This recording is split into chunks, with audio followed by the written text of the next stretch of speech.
আমি একজন সাহাবার জীবনী শোনাবো আপনাদেরকে। আব্দুর রহমান ইবনে আউফ রাদিয়াল্লাহু তাআলা আনহু।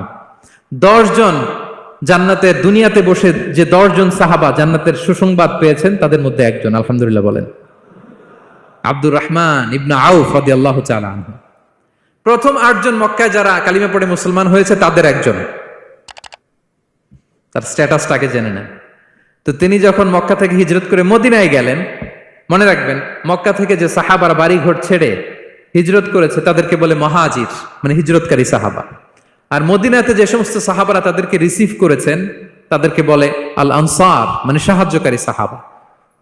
তো যারাই হিজরত করে মক্কা থেকে মদিনায় যেত, বিষ্ণু ইসলাম মদিনার কোন সাহাবীর সাথে তার ভাই পাতিয়ে দিতেন, আল মুআখাত, ব্রাদারহুড করে দিতেন, দায়িত্ব দিতেন যে তুমি এই সাহাবীকে দেখবে। তো আব্দুর রহমান ইবনে আউফ রাদিয়াল্লাহু তাআলা আনহু যখন হিজরত করে গেলেন, তার দেখভাল করার জন্য যে সাহাবীর দায়িত্ব পড়ল তার নাম হচ্ছে সাআদ ইবনে রাবিয়া, আনসারী সাহাবী রাদিয়াল্লাহু তাআলা আনহু। বিষ্ণু বললেন, সাআদ, আব্দুর রহমান ইবনে আউফ তোমার ভাই, ভাই বানিয়ে দিলেন। কি বানিয়ে দিলেন? তুমি তাকে টেক কেয়ার করবে, সে হবে তোমার মেহমান। সুবহানাল্লাহ।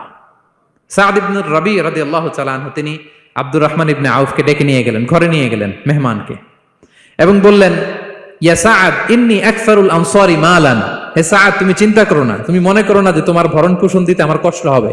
আমি মদিনার সবচাইতে বড় বিজনেস ম্যাগনেট, সবচাইতে বড় বিজনেস ম্যাগনেট আমি। No tension, don't worry about it. Tension নিও না, আসো, তোমার জন্য আমার কি প্রপোজাল শোনো। ফাআকসিমু লাকা নিসফা মালি, আমার যত সম্পদ আছে আমি অর্ধেক তোমার দিয়ে দিব। সুবহানাল্লাহ। এত আসতে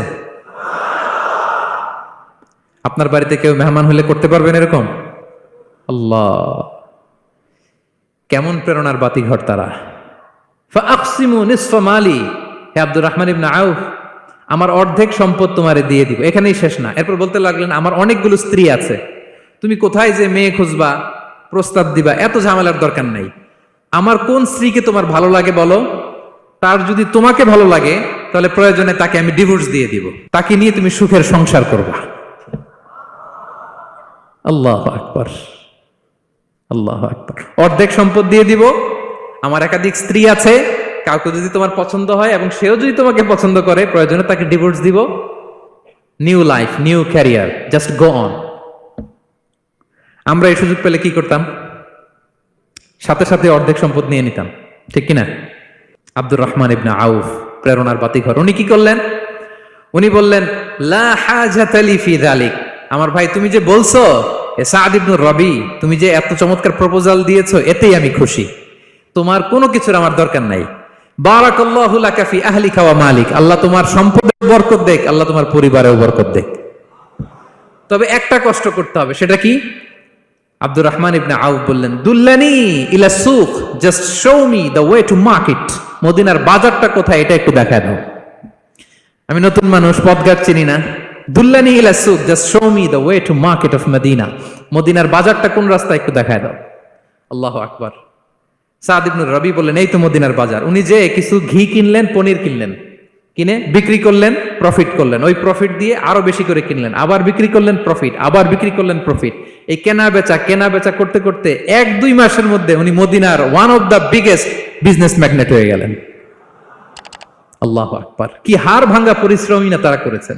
একেবারে রেডি ক্যারিয়ার ছিল, গেলাম সবচেয়ে বড় বিজনেসম্যানের অর্ধেক সম্পত্তি পেয়ে গেলাম। He didn't accept the ready career, rather he made his own path with his own endeavor. নিজের চেষ্টায়, নিজের পরিশ্রমে, নিজের ঘাম ঝরিয়ে নিজের ক্যারিয়ার তৈরি করেছেন। চিল্লায় বলেন ঠিক কিনা?